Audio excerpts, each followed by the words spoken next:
Hello la Success Family, j'espère que vous allez bien, j'espère que vous avez la forme, j'espère surtout que vous avez le moral les amis. Et aujourd'hui je me suis dit qu'il fallait que je fasse une vidéo sur les masters. Parce que c'est vrai que le master, le choix du master, c'est un choix qui est important dans sa vie et ça fait partie de l'une des décisions les plus importantes qu'il faut prendre dans sa vie. Et donc je me suis dit, puisque je fais des vidéos sur YouTube pour aider les étudiants, et bien alors que j'ai pas fait de vidéo sur le choix du master, je me suis dit que c'était une excellente idée de vidéo. Et d'ailleurs sur Instagram, vous êtes très souvent à me poser des questions à propos de votre orientation, de votre Master 1, de votre Master 2. Donc je me suis dit, autant regrouper toutes les réponses dans une seule et même vidéo. Et en plus, la question du choix du master, là, pour ceux qui sont en licence 3 notamment, eh bien, commence à y arriver parce qu'on est au mois de février, donc on commence à se poser des questions en rapport avec son avenir, donc c'est normal, c'est légitime. Et en plus, le problème avec le choix du master, c'est qu'il y a un panel énorme de masters, déjà dans notre région, mais aussi de masters dans toute la France. Donc, ce qui fait que le choix est loin d'être évident. Et c'est la raison pour laquelle, donc, aujourd'hui, je vais faire une vidéo pour t'aider à choisir le meilleur master pour toi. Et notamment, ce qu'on va faire dans cette vidéo, c'est que je vais te donner quelques questions à te poser, notamment, pour choisir le bon master, pour choisir le master qui va te convenir le mieux. La première question qu'il faut se poser, pour moi, elle est indispensable, elle est fondamentale, c'est qu'est-ce qui me passionne? Qu'est-ce qui me passionne dans la vie? Parce que pour moi, le premier critère de choix du master, eh bien, c'est de faire ce que l'on aime, c'est de faire ce qui nous passionne, c'est de faire ce qui nous anime, c'est de faire ce qui nous lève tous les matins. Parce que moi, tu sais, j'ai une philosophie de vie dans laquelle j'estime que pour être heureux, il faut être épanoui dans son travail. Donc c'est nécessaire de trouver un master qui te convient pour ensuite faire le travail qui te plaît, pour faire le travail que tu aimes. Donc la première question que tu vas te poser, c'est véritablement qu'est-ce qui te passionne dans la vie? Qu'est-ce qui, au cours de ta licence, par exemple, t'a passionné? La question qu'il faut se poser, c'est au cours de ta licence, quelle matière t'a vraiment passionné? Quelle matière t'as vraiment envie de bosser dans ce secteur d'activité? Par exemple, tu vois, je vais te raconter mon histoire personnelle. Moi, si tu veux, j'ai fait une licence en droit privé, donc à Lyon 3, et donc, est arrivé le moment de choisir le master, et j'ai donc choisi un master 1 droit notarial. Je me suis orienté vers un M1 droit notarial. Pourquoi? Parce qu'en réalité, les matières qui étaient enseignées, me plaisaient énormément, et me plaisent toujours d'ailleurs énormément. C'est tout ce qui concerne par exemple le droit de la famille, le droit des biens, le droit des successions. Ce sont des matières très intéressantes et sur lesquelles j'avais envie d'avoir des grandes connaissances. Finalement, je n'ai pas débouché sur le métier de notaire, mais en tout cas, le choix de mon master 1 a été conditionné par mon appétence, par mon amour, par ma passion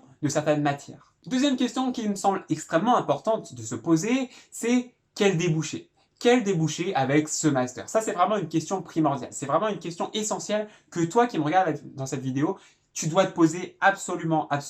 Quel débouché? Alors pour cela, déjà, en ce qui concerne les débouchés, n'hésite pas à aller voir le programme du master. N'hésite pas à aller sur le site du master et à aller consulter le programme et voir le petit onglet débouchés. Parce que déjà, ça pourra t'aider, ça pourra te guider, ça pourra t'orienter pour le choix de ton master. Alors surtout, ce que je te conseille de faire, c'est donc de regarder les débouchés et ensuite, tu regardes si les débouchés qui sont proposés, peuvent te convenir. Troisième question qu'il faut se poser, c'est est-ce que ce master propose des stages obligatoires et est-ce que ce master propose une alternance? Parce que tu le sais, je le répète souvent, avoir des stages sur son CV, c'est très important et ça apporte une énorme plus-value sur ton CV.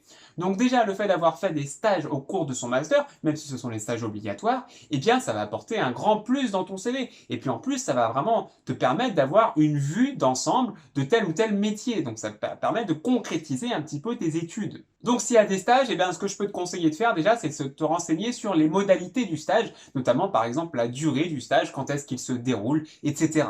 Ensuite, en ce qui concerne les masters en alternance, moi je trouve ça que c'est une très bonne chose parce que ça permet véritablement d'avoir vraiment un premier pied dans un métier. Et puis aussi, ça commence à te permettre de gagner un petit peu de thunes, donc c'est quand même pas négligeable aussi. Attention, je dis pas que le stage ne te permettra pas de gagner de l'argent, parce que normalement, si c'est un stage qui est supérieur à 2 mois, on est dans l'obligation de te payer ton stage en fonction d'un minimum, environ 500-600 €. Je ne sais plus quels sont les minima, mais en tout cas, voilà, on est obligé si c'est un stage supérieur à 2 mois. Mais en tout cas, pour en revenir à l'alternance, en général, le tarif, disons, ce qu'on te paye pendant l'alternance, c'est beaucoup plus important. Là aussi, si une alternance, renseigne-toi sur le rythme de l'alternance et notamment le fait de savoir si c'est par exemple 3 semaines en entreprise et 1 semaine à l'école. Renseigne-toi, voilà, sur ces différentes modalités qui sont très importantes. Mais en réalité, sur l'alternance, tout dépend de ton projet d'études. Par exemple, l'alternance te sera peu utile si plus tard, tu veux faire un doctorat ou une thèse. Mais par contre, si tu veux faire un métier, par exemple, je sais pas, dans les assurances, l'alternance, ça peut être très utile.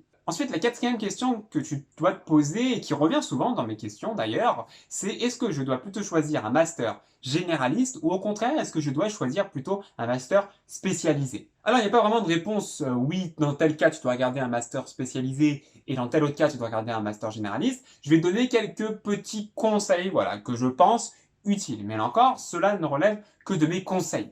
Moi, je pense surtout que si tu as vraiment un métier en tête, un métier auquel tu penses depuis longtemps, eh bien, ce qu'il faut faire, c'est dans ce cas-là, choisir un master spécialisé pour vraiment te spécialiser dans tel métier. Par contre, si tu n'as pas vraiment de métier en tête à fond, si tu as une idée un peu vague, voilà, tu sais pas trop, mais bon, tu penses que tu vas aller plutôt vers tel métier, mais tu n'en es pas trop sûr, moi là, ce que je peux te conseiller, bah, bien évidemment, c'est d'aller dans un master général. Mais là encore, c'est difficile de donner des conseils parce que chaque situation est propre et chaque personne a sa propre personnalité. Cinquième question que tu dois te poser, c'est qu'est-ce que je vais apprendre dans ma formation? Bah, par exemple, une question que tu peux te poser, c'est est-ce que cette formation va plutôt m'apporter un savoir théorique ou plutôt un savoir pratique? Parce qu'en fonction de ce que tu veux faire plus tard, et bah, bien évidemment, les réponses ne seront pas les mêmes. Le master qui te conviendra ne sera pas le même. Et donc, pour savoir ce qu'on va t'enseigner dans le cadre de ta formation, dans le cadre de ton master, eh bien, je te conseille d'aller consulter le programme du master pour voir un petit peu et le décortiquer, de voir quelle matière, qu'est-ce qu'on va t'enseigner, c'est un savoir plutôt pratique, un savoir plutôt théorique, pourquoi ce sera utile, etc. Il y a plein de questions à te poser par rapport à ça. Enfin, il y a un point sur lequel je souhaitais revenir en dernier lieu dans cette vidéo, c'est la question de la sélection en master. Donc, je reviendrai plus longuement sur une autre vidéo, la question de la sélection en master 1, qui va arriver là, à la rentrée prochaine, mais il y a un point sur lequel j'insiste énormément par rapport au choix du bon master. Le truc vraiment important qu'il faut que tu te dises dans ta tête, c'est n'aie pas peur. Franchement, ose candidater à un master auquel tu penses ne pas avoir accès. Tu t'en fiches, tu candidates, au pire tu seras mis de côté, mais c'est pas grave, tu auras essayé. Mais toutes les chances de ton côté. Donc, si le master que tu envisages a une grosse sélection, mais que ton dossier est pas dingue, il est pas ouf, eh bien tente quand même, ça se trouve, le recruteur va être séduit par ta personnalité. Ça se trouve, il va être séduit par ton profil. Donc, franchement, ne te mets pas de barrière. Fonce, ose, tente, tu t'en fiches, tu n'as rien à perdre. Tout est possible à qui rêve, ose, travaille et n'abandonne jamais.